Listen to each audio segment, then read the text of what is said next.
दोस्तों, आज हम आपको बताने जा रहे हैं कि कैसे गणपति जी श्रेष्ठ बने और हमें क्या सीख लेनी चाहिए। माता पिता से बढ़कर संसार में कोई तीर्थ, देवता और गुरु नहीं है, और ये बात सबसे पहले गणपति जी ने पूरे ब्रह्मांड को बताई थी। पुराणों में भी कहा गया है कि जीवन में सुख और सफलता माता पिता के आशीर्वाद के बिना मिलना मुश्किल है। माता पिता के खुश होने पर ही समस्त देवता प्रसन्न होकर मनोकामनाएं पूर्ण करते हैं। माता पिता की सेवा और प्रसन्नता के बिना कोई भी प्राणी पूर्ण रूप से खुशहाल नहीं हो सकता। आइए जानते हैं गणपति जी कैसे श्रेष्ठ बने और क्या है उनकी सीख। पौराणिक कथा के अनुसार एक बार देवताओं के सामने प्रश्न आया कि सबसे पहले किसकी पूजा की जाएगी। तब भगवान शिव ने कहा, जो सबसे पहले संपूर्ण पृथ्वी की परिक्रमा लगा लेगा वही इस सम्मान को प्राप्त करेगा। भगवान शिव का आदेश मिलते ही सभी देवता अपने अपने वाहनों पर सवार होकर पृथ्वी का चक्कर लगाने के लिए निकल पड़े। जब गणेश जी की बारी आई तो उन्होंने अपनी बुद्धि से अपने पिता भगवान शिव और माता पार्वती की 3 परिक्रमा पूरी की और हाथ जोड़कर खड़े हो गए। भगवान शिव ने प्रसन्न होकर गणेश जी से कहा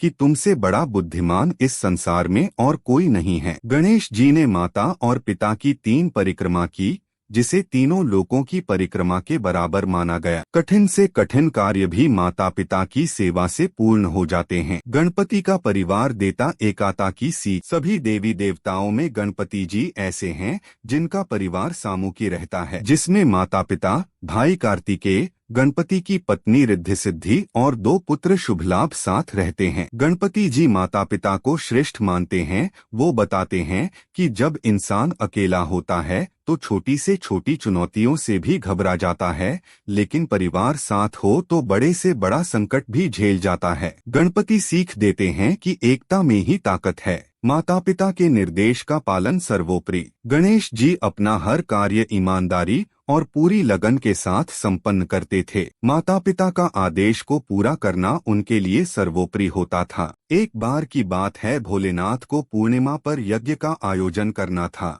जिसमें समस्त देवी देवता ऋषियों को न्योता जाना था, लेकिन यज्ञ के लिए समय कम था। ऐसे में ये कार्य उन्होंने गणपति जी को सौंपा। गणपति जी ने एक दिन में ही तीनों लोकों के समस्त देवतागणों को आमंत्रित किया।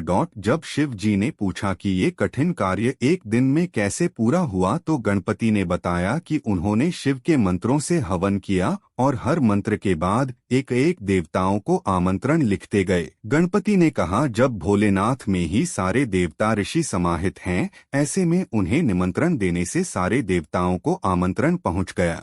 इस बात से ये सीख मिलती है कि माता पिता का कहे का पालन करना संतान का परम कर्तव्य होना चाहिए। उनकी खुशी में ही आपकी खुशी है।